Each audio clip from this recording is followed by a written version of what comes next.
Hi everyone, welcome to this video. Today I just wanted to share with you a quick lighting tip that I've learnt along the way.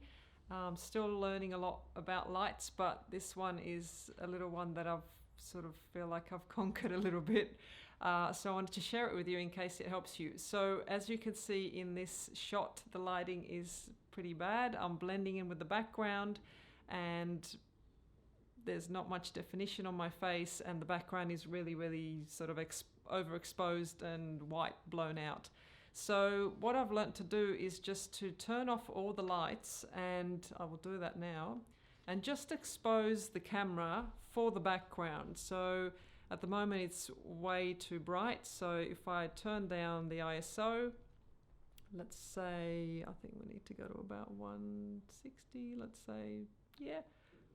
So now you can see that the background is pretty good, but obviously my face is dark. So if we turn the light on now, or whatever lights you're using, the background will remain as it is because it's so far from this light that this light doesn't affect it.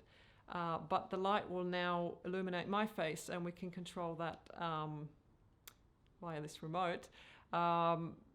It's much darker than it was before because we've turned down the ISO.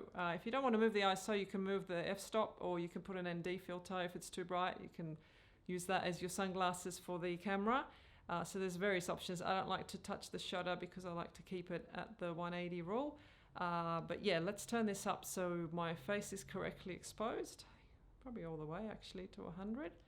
And now you can see that the background's nice. It's sort of a little bit darker than me. I'm really close to the light, and there's much more dynamics and definition and shadows in the shot, and it just looks much better to the eye. So it's just a really simple trick. Turn everything off, expose for the background, and then get your lights back in. Because these are so close, as I said, they're not going to affect what you've already set, and the camera is in manual mode, so nothing is shifting on its own. If you've got any more questions about this, or any comments, just ask me below. Subscribe if you want to see more from me, and I will see you in the next one. Bye.